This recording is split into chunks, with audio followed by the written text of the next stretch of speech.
বয়সে একটা মেয়ে পালাই গেছে এই দিনে দুপুরে।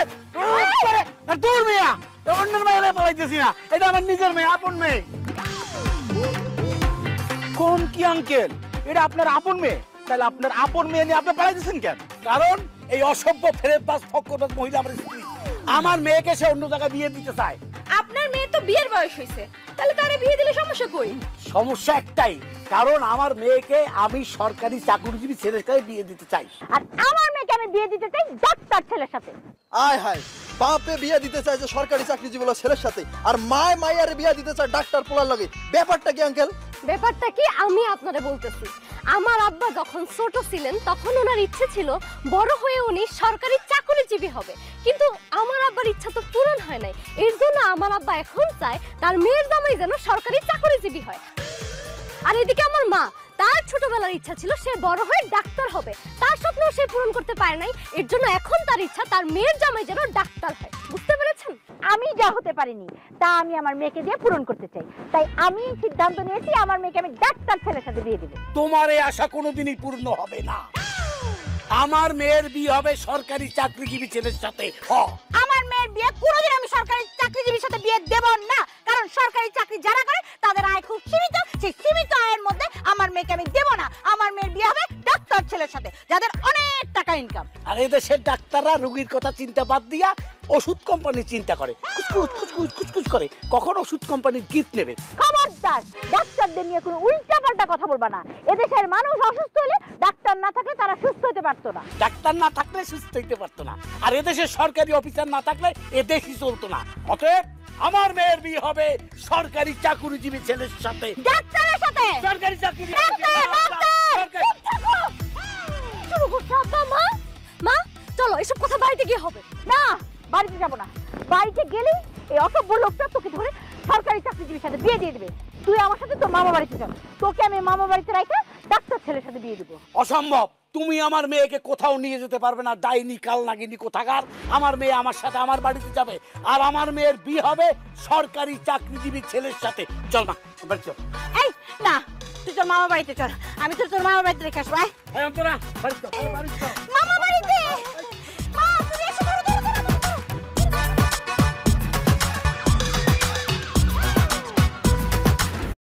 Ó, gente, acabei de criar mais uma conta, coloquei 10 reais. Gente, entenda o seguinte, tem que criar conta nova, porque a plataforma é nova, ele vê que é novo jogador, e aí ele libera, ele deixa o Tigre pagar. Ó, vou apostar com R$1.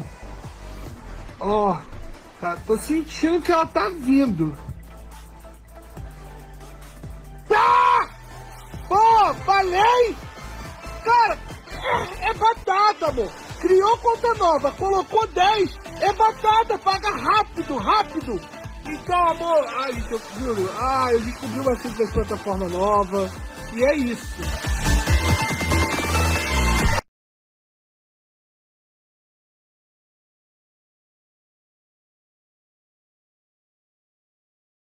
Guys, আমি আপনাদেরকে এখন দেখাবো এরকম একটা গাড়ি কিনতে মাত্র 2 মাসের ভিতরে আমি এই গাড়িটা কিনেছি। এই গাড়িটা কিনতে আমার বেশি দিন সময় লাগে নাই। আমি একটা অ্যাপের মাধ্যমে কাজ করে খুব কম সময়ের ভিতরে এই টাকাটা ইনকাম করছি। আর আমি আপনাদের দেখাবো এই কেমনে এই টাকাটা আমি ইনকাম করেছি। যে এই দেখেন, আমি এই অ্যাপটা আমি ফেলেছি। এই অ্যাপটা মাত্র 200 টাকা আমি ভরেছিলাম। 200 টাকার ভিতরে আমার সম্পূর্ণ টাকাটা আসছে। এই দেখেন 200 টাকা আমি ভরে অলরেডি আমি ফ্রি স্পেন পেয়েছি। এই ফ্রি স্পেন মাধ্যমে অলরেডি আমার 2000 টাকার উপর ইনকাম হয়ে গেছে, আরো আসতেছে। মাত্র 1 মিনিটের সময় লাগে না, এর থেকে কম সময়ের ভিতরে অলরেডি আমি এই টাকাটা ইনকাম করেছি। আর সব থেকে এই অ্যাপসের সব থেকে ভালো একটা দিক, টাকাটা সরাসরি ব্যাংকের মাধ্যমে চলে আসে, কোনো সময় লাগে না, কিছু লাগে না। এখন এই দেখেন কেমনি আমার মানে ফ্রি টাকাটা আসতেছে। এটা আমার ফ্রি স্পেন পাইছি, মাত্র 200 টাকা ভরছিলাম, অলরেডি আমার 5000 টাকার উপর হয়ে গেছে, আরো আসবে। এই শেষ না, এখন আমার আসতেছে, এখন আমার শেষ হয় না, এখন আমার ফ্রি স্পেন রয়ে গেছে, এখন আর 7টা স্পেন রয়ে গেছে। তারপর আমি আপনাদের দেখাবো কেমনে ব্যাংকের ভিতরে সরাসরি টাকাটা আসে। আর আপনারা এই গেমটা খেলে খুব অল্প সময়ের ভিতরে আপনারা এরকম একটা গাড়ি কিনতে পারবেন, বা খুব কম সময়ের ভিতরে আপনারা অনেক টাকা ইনকাম করতে পারবেন, যেটা আমি নিজে করছি। কারণ আপনারা নিজে দেখতে পারবেন কেমনে এই টাকাটা সম্ভব এত তাড়াতাড়ি ইনকাম করা। এই যে দেখেন অলমোস্ট আমার শেষ হওয়ার পথে, সাথে সাথে আমার যখন শেষ হবে আমি উইথড্র মারবো, আমার ব্যাংকের সাথে সাথে আমার টাকাটা চলে আসবে। কারণ আমি আপনাকে দেখাবো আমার লাস্ট সারা মাসের ইনকামটাও আমি আপনাদের দেখাবো। অলরেডি শেষ হয়ে গেছে, এখন আমি এই যে উইথড্র মারলাম, দেখেন এখন আমার টাকাটা ব্যাংকে চলে আসছে। এই যে আমি ব্যাংকে গেছি, এখন আমার ব্যাংকের ভিতরে আমি দেখাইতেছি আপনাদের, এই দেখেন 1 মিনিটের ভিতরে আমার টাকাটাও চলে আসছে, আর এটা হচ্ছে আমার সম্পূর্ণ ইনকাম এই কয়েকদিনের। এভাবে আপনারা খুব অল্প সময়ে বেশি টাকা ইনকাম করতে পারবেন, আপনারা নিজেরাও এটা খেলে দেখতে পারেন।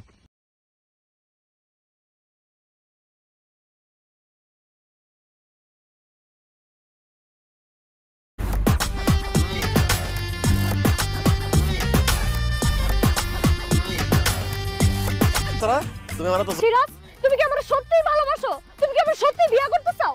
অন্তরা, আমি তোমার সত্যি অনেক ভালোবাসি। আমি তোমার একবার কেন 100 বার বিয়ে করতে রাজি আছি। তুমি যদি সত্যিই আমার ভালোবাসো তাহলে তোমার ডাক্তার হইতে হবে। তুমি যদি সত্যিই আমার বিয়ে করতে চাও তাহলে তোমার সরকারি চাকরিজীবী হইতে হবে।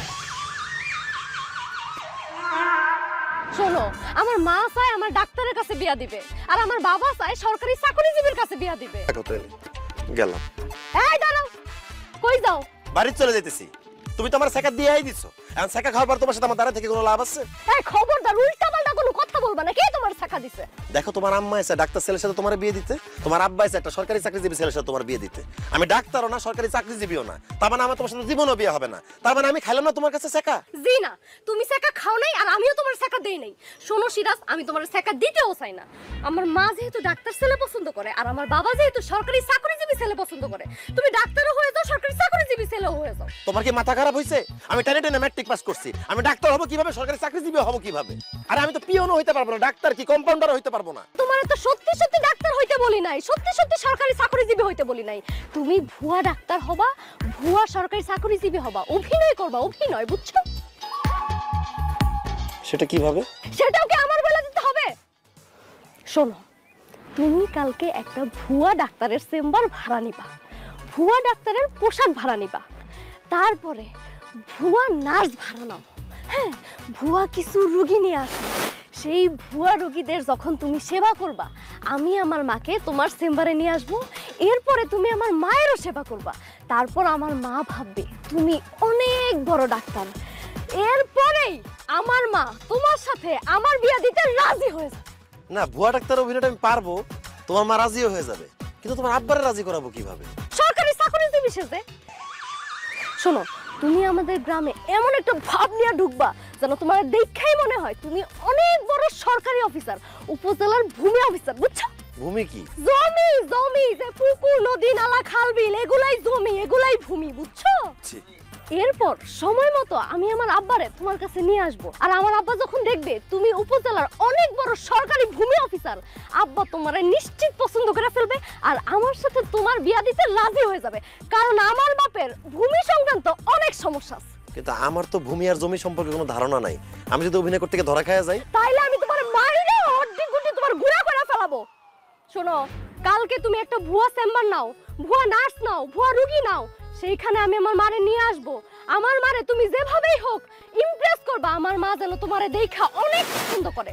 তুমি যদি এই কাজটা না করতে পারো আর আমি যদি তোমারে বিয়ে করতে না পারি, আমি কিন্তু ভুয়া ডাক্তার হইয়া ভুয়া চিকিৎসা করে তোমারই মেরে ফেলামু, বুঝছো? ভুয়া ডাক্তার হবো কিভাবে? ভুয়া নার্স পাবো কই? সোনিয়া তো নার্স, ওর কাছে সাহায্য নিতে পারি। ভুয়া ডাক্তার হবো ওরে দিয়া, ওরে রাখবো আমার নার্স। আসসালামু আলাইকুম নার্স সোনিয়া আপা, কেমন আছেন? নার্স সোনিয়া আপা কইয়া সম্মান দিতেছস? এই ঘটনা কি? না, ঘটনা কিছুই না। আপনি একজন